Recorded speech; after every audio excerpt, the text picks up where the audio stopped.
ഉണ്ടാക്കിയെടുക്കാൻ പറ്റുന്ന ഒരു വെജിറ്റബിൾ ഫ്രൈഡ് റൈസിന്റെ റെസിപ്പി ആയിട്ടാണ് വന്നിരിക്കുന്നത്. ഇത് ഒരു 5 മിനിറ്റ് കൊണ്ട് നമുക്ക് ഉണ്ടാക്കിയെടുക്കാൻ പറ്റിയ ഒരു ഫ്രൈഡ് റൈസ് ആണ്. അപ്പോൾ നമുക്ക് എങ്ങനെയാണ് ഇത് ഉണ്ടാക്കുന്നതെന്ന് നോക്കാം. അപ്പോൾ നമുക്ക് വെജിറ്റബിൾ ഫ്രൈഡ് റൈസ് ഉണ്ടാക്കാം. അതിന് വേണ്ടിയിട്ട് ഞാനിവിടെ കുറച്ച് വെജിറ്റബിൾസ് എടുത്തു വെച്ചിട്ടുണ്ട്. Carrot, capsicum, beans. ഇപ്പോൾ വെജിറ്റബിൾസിൻ്റെ അളവൊക്കെ നമ്മളുടെ ഓരോരുത്തരുടെ ഇഷ്ടം അനുസരിച്ച് എടുക്കാം. ഇനി കുറച്ച് ക്യാബേജ് എടുത്തിട്ടുണ്ട്, കുറച്ച് സ്പ്രിംഗ് ഓണിയന്, 3 ടീസ്പൂൺ വെളുത്തുള്ളി പൊടിയായിട്ട് അരിഞ്ഞത്. ഇനി 2 കപ്പ് റൈസ് ഞാൻ നന്നായി കുക്ക് ചെയ്ത് ചൂടൊക്കെ നല്ലോണം മാറ്റിയെടുത്ത് വെച്ചിട്ടുണ്ട്. അപ്പോൾ നമുക്ക് ചൂടോട് കൂടിയിട്ട് ഫ്രൈഡ് റൈസ് ഉണ്ടാക്കാനായിട്ട് റൈസ് എടുക്കരുത്, അപ്പോൾ നമ്മുടെ ഫ്രൈഡ് റൈസ് കുഴഞ്ഞു പോകും. അപ്പോൾ അതുകൊണ്ട് ഞാൻ നന്നായിട്ട് ചൂടൊക്കെ മാറ്റിയെടുത്ത് വെച്ചേക്കുന്ന റൈസാണിത്. ഇനി നമുക്ക് ഒരു വലിയ പാൻ എടുക്കണം. കുറച്ച് വിസ്താരമുള്ള വലിയൊരു പാനാണ് നല്ലത്. അപ്പോൾ പാൻ ഒന്ന് ചൂടായതിന് ശേഷം നമുക്കതിലേക്ക് 2 ടേബിൾ സ്പൂൺ നല്ലെണ്ണ ഒഴിച്ചു കൊടുക്കാം. അപ്പം നല്ലെണ്ണയാണ് ഫ്രൈഡ് റൈസിന് നല്ലത്. അപ്പോൾ അതില്ലാന്നുണ്ടെങ്കിൽ വേറെ ഏതെങ്കിലും വെജിറ്റബിൾ ഓയിൽ എടുത്താലും മതി. പക്ഷേ നല്ലെണ്ണ ആകുമ്പോൾ നമുക്ക് കറക്റ്റ് ആ ഒരു ചൈനീസ് ടേസ്റ്റ് കിട്ടും ഫ്രൈഡ് റൈസിന്.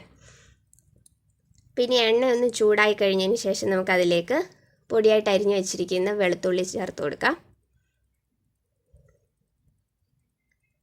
ഈ വെളുത്തുള്ളി നമുക്ക് ഒരുപാട് ഇട്ട് വഴട്ടുമൊന്നും വേണ്ട, ജസ്റ്റ് ഒന്ന് വഴട്ടിയാൽ മതി. കളർ ചേഞ്ച് ആവുമൊന്നും വേണ്ട.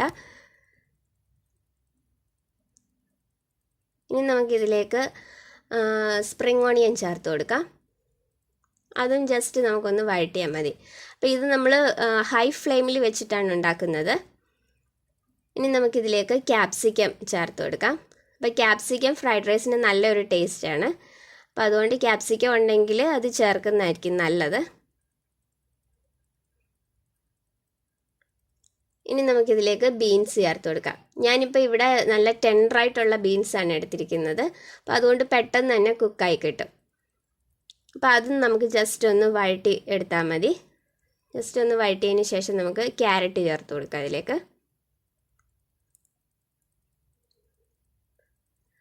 അപ്പോൾ ഇതിൽ വെജിറ്റബിൾസ് നമ്മൾ ഒരുപാട് ഓവർ കുക്ക് ചെയ്യാറില്ല. ജസ്റ്റ് വെജിറ്റബിൾസ് എല്ലാം ഒന്ന് കടിക്കുന്ന പരുവത്തിലാണ് നമ്മൾ ഫ്രൈഡ് റൈസിലെടുക്കുന്നത്.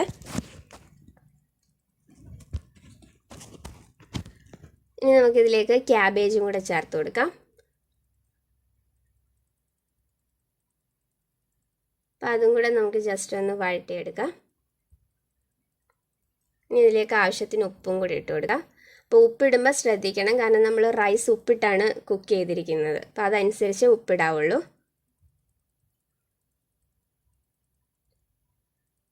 ഇനി ഇതിലേക്ക് 1/2 ടീസ്പൂൺ കുരുമുളക് പൊടിയും കൂടെ ചേർത്ത് കൊടുത്തിട്ടുണ്ട് ഞാൻ.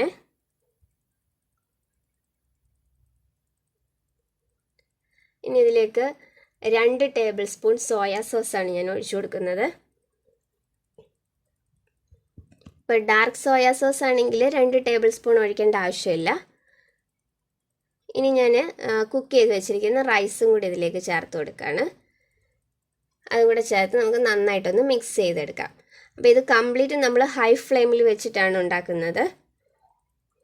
അപ്പോൾ വെജിറ്റബിൾസ് എല്ലാം കൂടെ നമുക്കൊരു 2-3 മിനിറ്റ് മാക്സിമം ഒന്ന് വഴറ്റേണ്ട ആവശ്യമേ ഉള്ളൂ. അപ്പോൾ റൈസും നന്നായിട്ടൊന്ന് മിക്സ് ചെയ്ത് എടുത്തിട്ടുണ്ട്.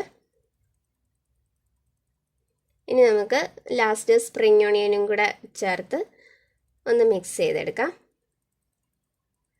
അപ്പോൾ ഞാൻ ഫ്ലെയിം ഓഫ് ചെയ്തിട്ടുണ്ട്. അപ്പോൾ നല്ല ഈസി ആയിട്ട് ഉണ്ടാക്കാൻ പറ്റിയ ഒരു വെജിറ്റബിൾ ഫ്രൈഡ് റൈസാണിത്. എല്ലാവരും ഇതൊന്ന് ട്രൈ ചെയ്ത് നോക്കണം. എന്നിട്ട് നിങ്ങളുടെ അഭിപ്രായം എനിക്ക് കമൻസിലൂടെ അറിയിക്കണം. അപ്പോൾ വീഡിയോസൊക്കെ ഇഷ്ടമായിട്ടുണ്ടെങ്കിൽ ലൈക്ക് ചെയ്യാനും ഷെയർ ചെയ്യാനും സബ്സ്ക്രൈബ് ചെയ്യാനും മറക്കല്ലേ. അപ്പോൾ അടുത്ത വീഡിയോയിൽ മറ്റൊരു റെസിപ്പി ആയിട്ട് കാണാം. താങ്ക്